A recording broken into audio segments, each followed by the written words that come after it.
Let it roll. It's gonna start back up. Don't worry. We're gonna cue it back Let it up. roll. Let it roll. I'm gonna. Oh, it's coming. There it is. Come on. We're gonna let it roll. Woo! Next week, I'll have a good like quick guitar. I promise that. Woo! To the next one. What is going on, everybody? Welcome into another Celtics Talk weekly postgame show. I am your host, Rob Eitan. Joined with me are two co-hosts, Justin Lowe and Nick Franco.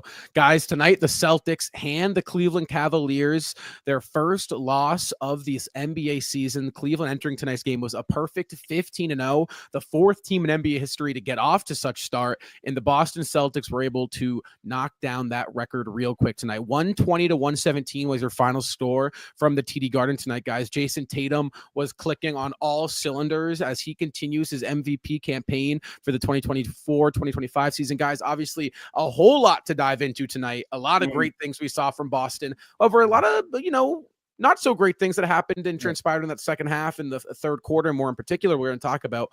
However, you guys know the drill here. Before we get started, before we take a dive into all that, your initial thoughts, reactions, and takeaways from tonight's win. The Celtics stepped up in one of the most critical games they've had so far this season. The past few games, you've seen the Celtics take kind of more of like a methodical approach towards the games. It seems the offense will have the lackluster performances and will be closer games, especially off the start of the game. And the Celtics were able to bring that energy, and they treated it like it was a playoff game. And Cleveland definitely reciprocated. We were able to get onto that second run during the first and second quarter, which is a huge start that the Celtics need to start doing a little bit more, is getting off to that fast start. But they did run into issues during the second half, and it led to a collapse. However, the Celtics were able to maintain energy and collect themselves and be able to finish out that fourth quarter and come out with a win. Yeah, no, obviously the Celtics finished off with the win. It got a little shaky there in the second half, but I want to talk about the way the Celtics started the game, because for the first 4 to 5 games, the past 4 to 5 games, the Celtics have had some really, really shaky starts. And this is a team against the Cleveland Cavaliers, obviously coming in 15-0. They give you a run for your money in the playoffs, even though they weren't fully healthy, right? So this was a big game for both teams. Celtics came out and threw that first punch. They really set the tone. They were really in control this entire game. Trust me, I know it got a little close there at the end, but the Celtics were in the driver's seat for a majority of this game, and that could attest to that quick 20-8 start that they had. Obviously, you got to give props to Jason Tatum. Obviously, Jaylen Brown looked alive out there as well. Derek White, Peyton Pritchard hitting shots. The list goes on. But for me, it was Al Horford, man, turning back the clock. Age is just a number. He looked phenomenal out there, and he had a few electrifying blocks in that second half, specifically. Just a huge game. And listen, I'm not going to be cocky. I'm not going to be cocky, because this is, at the end of the day, guys, this is a game in November, right? Win or loss, this is a game in November. This is a Cleveland team that we are going to see come playoff time. We're going to be fully healthy. They're going to be fully healthy. So I'm not going to be cocky here, but definitely a huge and a great win here for the Celtics, giving the Cleveland Cavaliers their first loss of the regular season. I think this is the first game this year that I can sit here and say I don't think Boston wins this game last year. I think that Boston kind of showed that championship DNA tonight. And, runs are a part of basketball, especially in today's NBA, with how fast paced the game is, how many 3-pointers each team is making, right? Cleveland, they threw a bunch of punches at us in that second half. Boston really was able to stop the bleeding every single time, and they did it pretty fast. Now, Cleveland did have a little 16-3 run that really opened up the floodgates. However, Boston did a phenomenal job at, once Cleveland got it down into single digits, they never took the lead. It would get to 2, Boston would push it right back up to 8. It would get back to 4, Boston would push it up to 10. I mean, they did a phenomenal job at responding to all of Cleveland's runs. That's what a championship caliber team does, and that's what Boston did. They didn't have that at times, especially this early on in the season last year. They have that now. So a lot of props, first of all, goes out to Cleveland for making this a ball game. And then props go to Boston because Cleveland threw as many punches as they could possibly throw in that second half, and Boston took them, guys. Now, I do want to ask this question before we get into the player of the game and other things. Now, when you look at this matchup tonight, obviously the 15-1 now Cleveland Cavaliers against the 12-3 Boston Celtics here, right? Does this win tell us more about Boston than it would have Cleveland? Yes. I think the win definitely helps out the Celtics a little bit more in a sense. I'm talking about tells you more about who this team is. Did Boston need this win tonight more than Cleveland needed this win tonight? If Cleveland was able to pull off this win, it would definitely certify themselves as the top team in the East right now. However, we know how a season continues to go forward, but the Cleveland Cavaliers haven't had that matchup where the team across from them was of an equal talent or was the defending champion, hence the Boston Celtics. Right. If the Celtics weren't able to come across with this win, it definitely shows a change of tides, but I think Cleveland would have asserted some dominance with this. Yeah, no, I think this still shows that, the Boston Celtics are still the Boston Celtics. These guys are the defending champs. I thought this was a good test for both the teams, really, because Cleveland last year, what held them back was their injuries, and that's what's held them back the past few years. I'm not saying they go out here and they beat the Celtics in a 7-game series last year. I'm not saying that they go out and they win the championship the last couple of years, but they definitely could have made a better run than they have in previous years had they been healthy. But that's something that they can't control. But right now, they've been pretty healthy. They've been looking really, really solid. I think tonight was a great measurement game for them to kind of figure out exactly where they are. Because, listen, I think we all know that Cleveland is going to be ahead of Philadelphia, is going to be ahead of Milwaukee. Right now, looks like they're going to be ahead of New York, right? So I think this was a great measurement game for both teams to kind of see where they are. Boston, coming off a championship, still missing Kristaps Porzingis.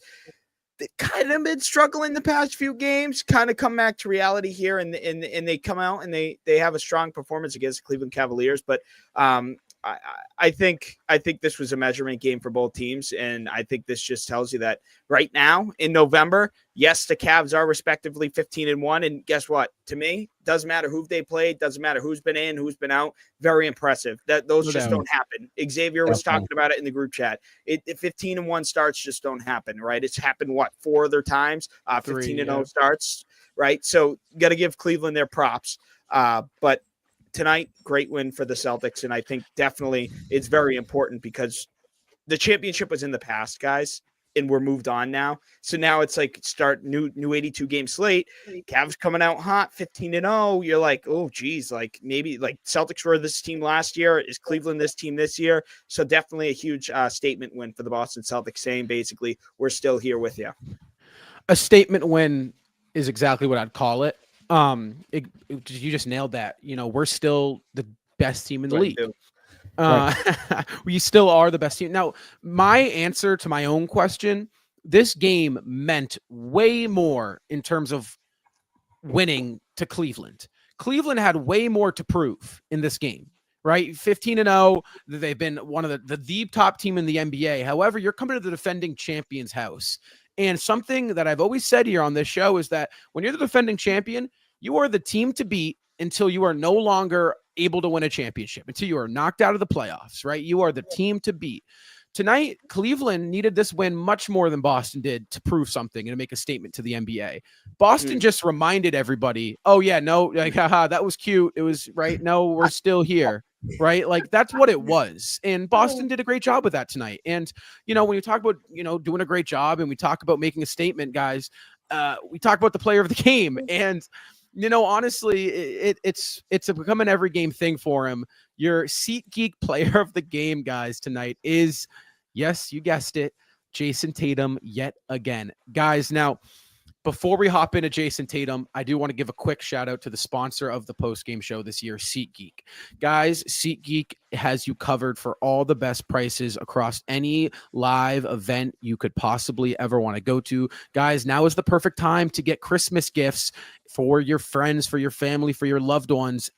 Celtics are hot, and they are a great Christmas gift. Guys, at checkout, use code Celtics Weekly for $20 off your first purchase for the holidays.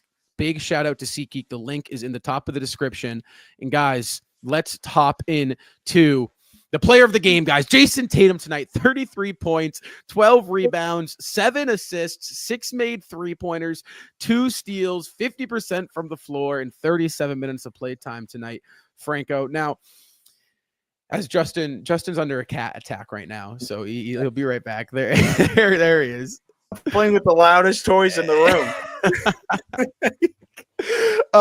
Guys, Jason Tatum, this season, he leads the league in total points. He is first in total 30-point games. He is first in games with 5 or more made three-pointers. He's currently leading the Boston Celtics in all points, rebounds, and assists per game. He just scored 33 points, 12 rebounds, and 7 assists on the proclaimed best team in the NBA, guys. You look at Jason Tatum, he has taken his game to new heights this season, and it feels like this is the best Jason Tatum that we have ever seen him play like. Guys, what is it about JT right now that is making him so good? I think this was one of the more physical games we've seen come from JT this season, especially with the matchups of Evan Mobley and the mismatches on defense he was able to take advantage of. And I think he was able to attack the rim, and his shot was flowing tonight. I think that the offense is really flowing through him now. It's no longer a debate of 1A, 1B. It's starting off with Tatum, and he's been finishing with it. I just think I don't think it's necessarily like the best version of Jason Tatum. I think it's more so the complete version of Jason Tatum, right? Like Jason Tatum, we've seen the 60-point nights out of Jason Tatum. We've seen the 40 and 50-point nights of Jason Tatum. Now we're starting to see his scoring numbers might not be, they're still high in the 30s, but they might not be in the 40s and 50s as much right now, but you're also seeing the 12 to 15 rebounds per game. You're starting to see the 7 to 9 assists per game. And that to me is wicked important here. I believe tonight he also recorded a couple of steals as well. So it's to me the more complete, the more complete Jason Tatum. And I mean, right from the get-go tonight, right from the jump ball, Jason Tatum was dialed in. I mean, he was corralling rebounds. I'm not saying grabbing rebound. He was corralling rebounds. One hand, grab it, and start to go right down the court. And I mean, that right there tells you if a player's dialed in. Are they rebounding the basketball? Are they putting the effort in on the defensive end, then closing out the defensive possession out, grabbing that rebound, and turning that into offense? And that's exactly what we've seen here from Jason Tatum tonight, making a very strong case for early MVP. There are 2 things that have helped Jason Tatum take his game to new heights this year, guys, right? The first is the obvious one, his 3-point shot. I'll tell you what, it is way easier when you're Jason Tatum to put up these types of games when your shot's falling and you're playing smooth and within the rhythm of the game. So that's number 1 for JT. Number 2, Justin, I'm going to do you one better. Jason Tatum has been able to put together high assist games with high scoring games. It's no longer one or the other, which is kind of what you used to get with JT. If his shot wasn't there, okay, now I'm going to resort to the playmaking. He is able to score and playmake all at once at the highest level on the team. And that is what has made Jason Tatum so much better this year, guys. It is his ability to tie it all together, right? Year 8 is the jump. It is his, it's a testament in the history of the NBA that when you enter year 8 and you're a superstar, boom, your prime is started. We saw it with JB last year. We're seeing it with JT this year. And for me, those are the 2 things, guys. His jump shot, I mean, 6 of 10 from 3 from Jason Tatum. Started off 5 for 5. Started off. I mean, it is becoming just like, oh, second 8. What did Jason? Oh, damn! Like only 3 of 7 tonight. Oh, that's a bad game from like 3 of 7 used to be Jason Tatum's like good splits.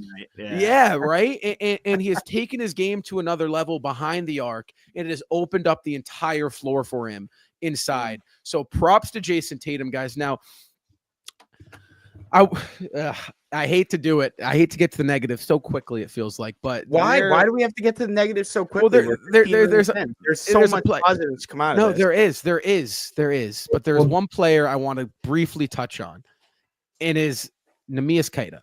Now, he was second on my list here on my talking points. Jason Tatum was obviously clearly one. And number two is Neemias Queta. Guys, tonight he struggled, and especially in that third quarter with that second unit with the Pritchard and the Hauser.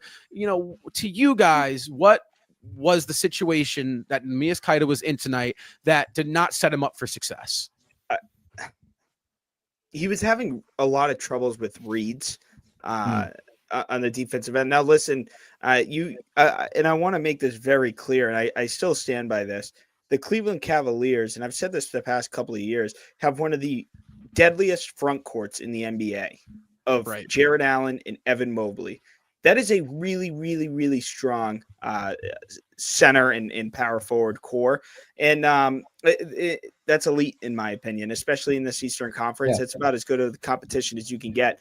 So I think Queta was I think the game hadn't slowed down for him in this type of environment. I mean, this is an NBA Cup game where it's a playoff-like atmosphere, one of the most highly anticipated regular season games, at least in recent NBA history. I mean, this game was really hyped up. I just think this was one of those games for Neemias Queta where he's going to have to get reps in these situations, and I think that it was important. But I just think that the reads were off. I thought Jared Allen was picking him apart. Just a really off night from Neemias Queta. But like Brian Scalabrine says, Neemias Queta is a very, very, very quick learner. So expect a big turnaround between today and Friday. I know Friday against a lesser opponent in Washington, but Queta picks up on things well. Let me ask you this, Justin, right now, tonight it looked like, Queta struggled in the switch. It was very evident that they were going after Queta. Do you think that maybe there's a future of the game plan where Boston steers away from their switch defense, or do you think that they stick with it? Yeah, I think that there's a possibility. I think it does depend on the matchup. I know that sounds like such a cliche answer, but I think it is true. Right. But also, this is like the wicked cool thing about the regular season is it's like if this was a playoff game, we'd be freaking out right now, but it's not. It's a game in November, and I will take Neemias Queta having a struggling game against the Cleveland Cavaliers in November any day of the week if it means that he could take from this experience, learn, and when we see Cleveland come April, May, June, it's then fixed then. So I just think it was one of those games where Queta is this. I don't know if this is his third or fourth year in the league, but this is like his first major contract standard deal. He's coming off a two-way deal last year. Like kind of like a rookie, honestly. Yeah. It really is. It's like an MLB rookie. Like they've been around for like 4 or 5 years, but like this is their first real go. Right. And I think the opportunity, he's been killing it this year. So I'd hate to just throw everything good he's done. But tonight was just a rough game for him. And guess what? His rough game be against the Cleveland Cavaliers. That's a lot less concerning than if he was struggling against the Washington Wizards or the Charlotte Hornets, right? So, this tonight is a huge learning curve for a young guy like Neemias Queta. Right, and you do make a good point there, where he's kind of a rookie and he hasn't really played in many of these high pressure games. So that is definitely worth noting. Now, Franco, for you, right? We're gonna go positive here, right? We touched on Neemias. Yep. We're gonna go positive here, right? What is that about? Well, you know what, Justin, you were talking about Neemias throughout the entire game, so I feel like you were the right guy. He struggled. Could have been worse. Could have thrown Shireman in there. Right. That is. All right, Franco. So for you, right, it feels like Boston this season has struggled, or not struggled, but has maybe not woken up in the beginning quarters of games against lesser opponents. Tonight, against a very, very hyped up game, like Justin mentioned, against a very, very good Cleveland Cavaliers team, they were able to get going quickly and get out to a hot start. We saw a similar thing happen in the first game of the year against New York, a hyped up game against a very high anticipated New York Knicks team. They were able to get going.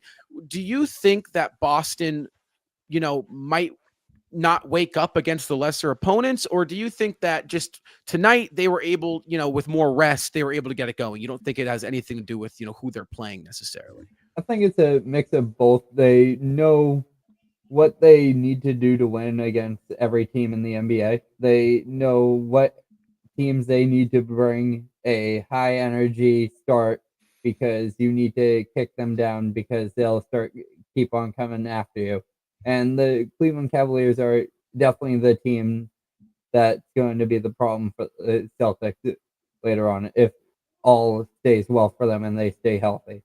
I think they are going to continue to develop with the front court. I think Tato was in a tough position, especially with Mobley and Allen. And when I would much rather have him matched up down low with them than being placed into these mismatches. But I think that being able to get everyone involved in the game is especially more important for the Celtics because you've seen almost every start of the game, someone different on the court is scoring.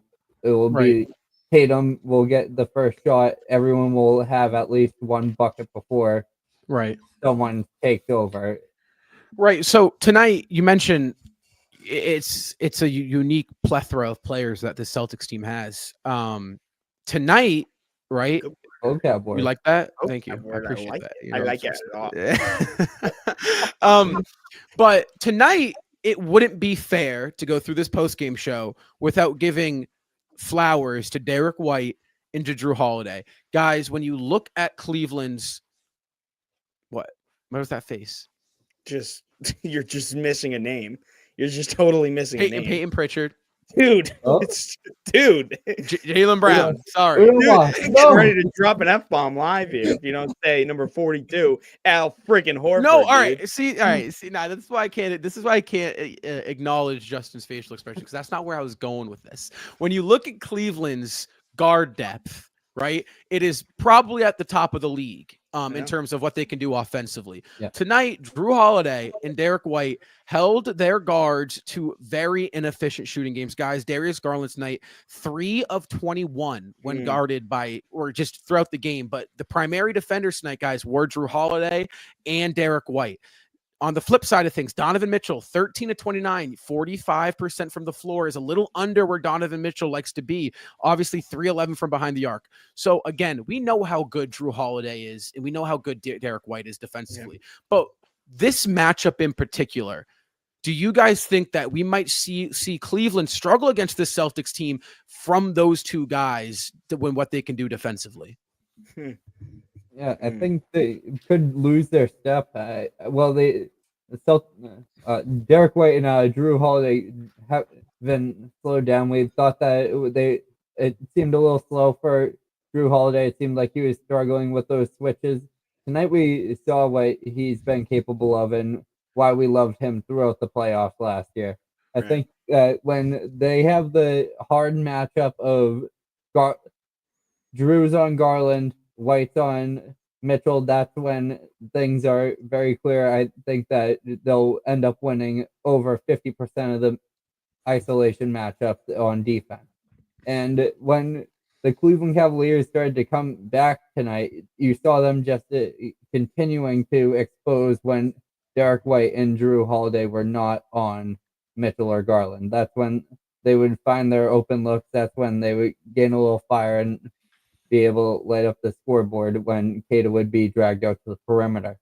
And I think it's very key for them to start to continue locking on to the main players, and especially when they're guards, they both do a phenomenal job.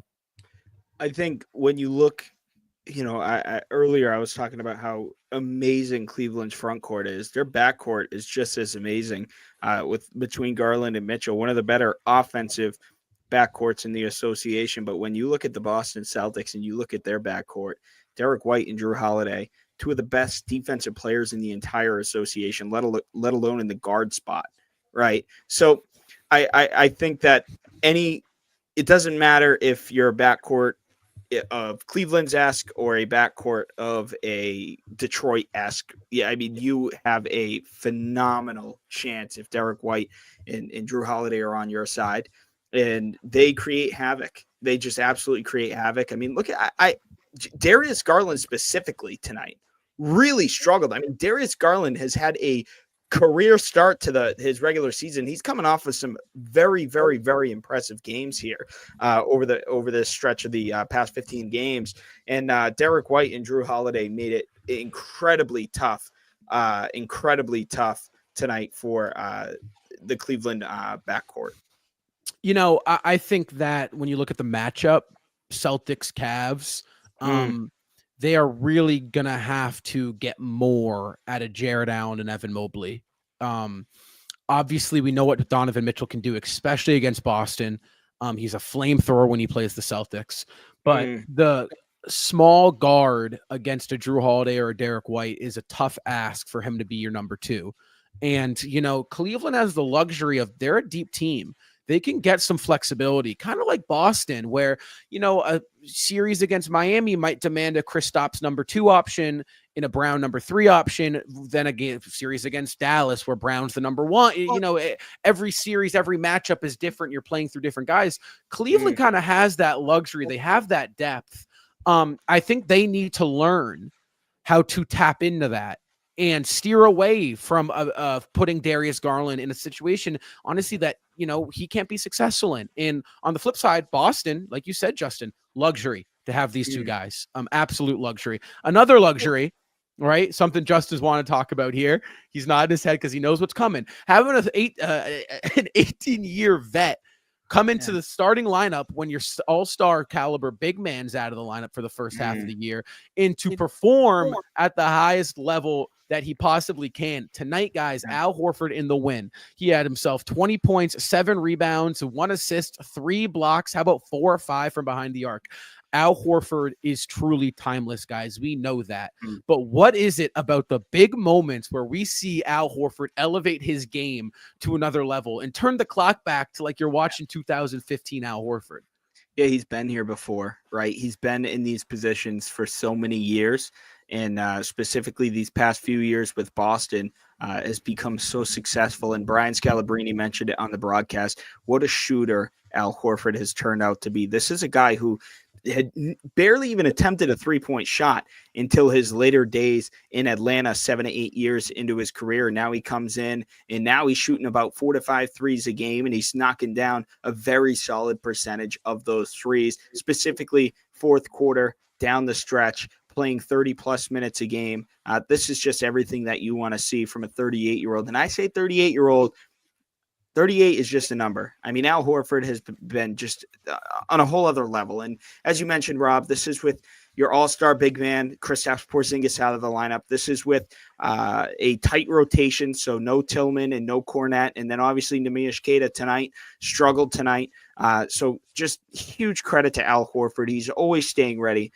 He's always ready for the moment. It doesn't matter if it's on the defensive end, the offensive end. He takes that challenge and he excels that challenge any given night, especially in these big time matchups against Milwaukee and Cleveland and even in the loss the other night against the Atlanta Hawks.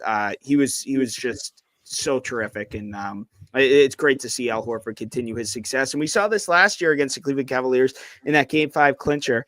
20-something points, 15 rebounds, 6 made threes. So Al Horford is aging like fine wine, and he's going to be a huge key to success, even when Kristaps Porzingis comes back into the lineup in just a few weeks. Yeah, I think it's his intelligence that really carries him a long way. The experience he has, he never has to overexert himself when he's playing with the Celtics team. And it's very helpful to have on the court, especially in these tight game situations. He's being able to, when he's getting matched up against these guards, he's being able to hold his own when the switch happens. Right. And being able to keep his feet under his on the floor, being able to match up, and also just being able to read the block before they get there. He's being able to know the team shots. He's able to know when someone's going to switch on a drive, and he's not getting burnt on the pick and rolls. The spacing that Al Horford gives you right now is what Kristaps could give you. And that, I feel like, is why we're so much better against teams like Cleveland when Al Horford's out there. Tonight, he was phenomenal on the defensive end of the floor. And that's something we haven't really seen from Al much this year. We saw it against Milwaukee in those matchups, but like on a night-to-night basis against the lesser opponents, Al doesn't really like Franco just said, doesn't really exert himself much defensively. So I think it's nice and reassuring as a Celtics fan to see a game that's a high pressure, high level moment. Al's like, no, I still got this. Don't worry. Like, I'm still here defensively. I can still, contribute. Can I tell you something? When the phrase "don't poke the bear" goes around the association, like against a Jimmy Butler or against a Devin Booker, Luka Doncic, LeBron James, start putting Al Horford in that goddamn conversation. Because Al Horford against these utmost opponents, these opponents that are supposed to take down the Boston Celtics, these opponents who are supposed to be dominating a 38-year-old Al Horford, that doesn't matter when Al Horford's on the court. And it's shown. And Al Horford continues to dominate every single night against every single good opponent. And there's never a dull moment where, especially when it gets late in the game, where I don't want Al Horford to have that ball. Al Horford, we talk about his game, how much it's transitioned. This 3-point shot, had Al Horford not developed this 3-point shot, this is a Al Horford whose career could have been over a while ago. Oh yeah, no doubt. Yeah. No doubt. Right. And he'll be the first. I bet you he'll be the first to tell you that. There was an assistant coach in Atlanta who said, Al, you want to put some longevity on your game, start shooting corner threes. Then all of a sudden above the break threes. Now he's shooting 30, almost 40% from long range. And that was in 2015 before he left. And we're almost 9 years since he left Atlanta. Right. And Al Horford's still continuing to put up career numbers for himself. Career numbers, guys. In year 18, he's putting up career games for himself, and he's running up his resume. And I'm just incredibly thankful that we still have Al Horford. And he's not even thinking about retirement. He's not. I bet you right now, though, he is icing them knees because those 3 blocks, he got above the rim. All three blocks, he was above the rim. But huge game here tonight from Al Horford. Guess what? He's my SeatGeek player of the game. Oh, okay. Wow. Well, guys, how about this? Here's a stat for you. Right now, Al Horford is shooting 45% from behind the arc this year. Now, you might think, this is a guy that's shooting high volume from behind the arc. He's not shooting the ball. When he's out there, he's shooting. And to shoot 45% is among the league's best. And this is a guy that he was questioned whether or not he would have even been on the team this year if he was going to hang it up after that championship last year.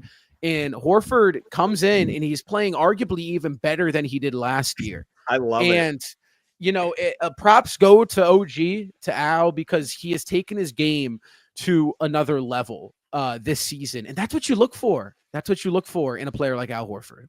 Look at the look at the schedule, look at the regular season schedule, and you can kind of circle playoff matchups before you go into the season, right? So like you circle in Milwaukee, you circle Cleveland and New York. Look at those games. Those are the games, the games that you circle, team wise for the calendar for playoff matchups, potential playoff previews. Those are the good games. Those are the extremely good games that you're going to get out of Al Horford. You can count on Al Horford. You can count on one player out of 15 players on the team to be ready for that game. It's Al Horford. Al Horford, yeah, no doubt. I mean, he has been old. I mean, we talked about this on a podcast episode, I want to say a couple weeks ago. He's old reliable. He is always showed up. He showed up again tonight. Now, guys, before we close off this show, there is a matchup that is waiting for us in 2 more days, or 3 more days on Friday. The Celtics have yet again another 2-day break. Good for Al Horford. Right, great for Al Horford. Now, obviously, you play against a game tonight, right? This type of matchup, 15-0 Cleveland Cavaliers coming in against the 11-3 Boston Celtics. It's an NBA Cup game. It's on TNT. It's high pressure. And then 3 days later, your next game, you're playing against the 2-11 Washington Wizards. And, for you guys entering this game, what does Boston need to do to stay focused and stay on track? Because right now you're going from the best team in the NBA, the best record, to the literal worst. this is just an opportunity. You're definitely going to see the injury report for the Celtics. Probably have a couple of more questionables on the list for safe measures, and I think that the Celtics can go in and really dominate 4 quarters of basketball. It's once they gain that 20-point lead, it's one of those things where rotational players should be able to hold that 20-point lead against the Wizards and shouldn't have to end up being a fourth quarter. Right. Yeah, so I'm just looking back at what transpired in end of October. This was a game where it was fairly competitive until the third quarter, where the Celtics broke out at 34-19. Third quarter, Jordan Poole finished with 26. If I remember correctly, Jordan Poole started out wicked hot. So that's definitely a player that you got to circle on that roster. And again, listen, they're 2-11, but at the same time, other than Boston and Cleveland, like everybody's kind of scrapping for themselves in the Eastern Conference. I don't have the standings in front of me, but I damn well know after Boston and Cleveland, there's not too many teams over the 500 record after us, right? So this is still a team that you got to go out there, and this is an NBA Cup game, guys. And if these guys are very serious about going to Vegas, like they say they are, this is a perfect opportunity to not only get the win, but let's face it, I'm not trying to look down on the opponent, but point differential matters. Washington, out of all the teams that you have in your group play game between Cleveland, Atlanta, Chicago, and Washington, this is the game that you need to go out there and win by 20 plus points. And this is also a game where I'd like to see my boy Nimi get back at it and have a solid game. So listen, Celtics are coming off a championship, coming off a huge win, taking down the Cleveland Cavaliers for their first loss. I will say this, even though it is only early November, and even though we're not going to have to worry about the Wizards in the playoffs, this game will have a lot less value to it if the Celtics go in and lay an egg against Washington on Friday. I will say that. Even though you are going to see Cleveland in the playoffs over the Washington Wizards and you hold these games more value, I will say in the moment, it will be very deflating if the Celtics go into Washington and lay a big goose egg after coming in and dominating here against Cleveland. Well, Boston has definitely had their fair share of struggles against, bottom of the pack teams here. Obviously, just coming off of just before this Cleveland game, last Saturday night against Toronto, that game went in overtime, and it took a Jason Tatum step back prayer to escape that Brooklyn one. Too. Brooklyn's another example. You played in a close 10-point game in that second matchup against Charlotte. Obviously, your struggles, against Atlanta. So Detroit as well. You played in a 6-point matchup against Detroit. So Boston here has been tested early on by these bottom of the, although, I shouldn't disrespect Detroit. They've been playing some good ball. But, these lesser echelon of the NBA teams that do not stack up with Boston. However, Boston has kind of play down to them. So like we said, this is an NBA Cup game. Right now, Boston is in do or die. One more loss in the NBA Cup, and they're probably out of the race in the running to go to and make a push for Vegas. So, this is a great opportunity for Boston to yet again come out hot, get going, and to really put the pedal to the metal to a much weaker team, guys. No doubt about it. This is, I feel like also like you finally got a loss in the Cleveland column. This is like the perfect time to like really kind of try to. I know it's early in the season. Rack up, like go on like an 8-game win streak, 9-game win streak. But now it's like the perfect opportunity now to kind of build off this specific win and be like, okay, Cleveland, you had your little win streak. Now it's time for us to go out there and dominate over these next 15 games. So that's also what I'm going to be looking for. Yeah, no doubt about it. Well, I'll tell you what, guys. Tonight, the Boston Celtics looked at the 15-0 Cleveland Cavaliers in the eyes and said, we do not care what people say about you. And they backed up their talk. 120-117. The defending NBA champs stand strong on the parquet and knock off the Cleveland Cavaliers and end their perfect start to the season. Guys, The Celtics will be back in action this Friday night, November 22nd at 7 o'clock Eastern time, tip-off against the Washington Wizards. That will be the third game of this Emirates NBA Cup. Tonight, guys, Jason Tatum was your SeatGeek player of the game. 33 points, 12 rebounds, 7 assists for the leading candidate for the league MVP. I don't care what anyone else says. He is the leading candidate. Guys, right after that final buzzer sounds against Washington, come right back here to the CTW YouTube channel, and we will have you covered for Celtics Talk Weekly Postgame Live. You guys know the drill. Cue the music. And as always, guys, go Celtics. Thank you for watching.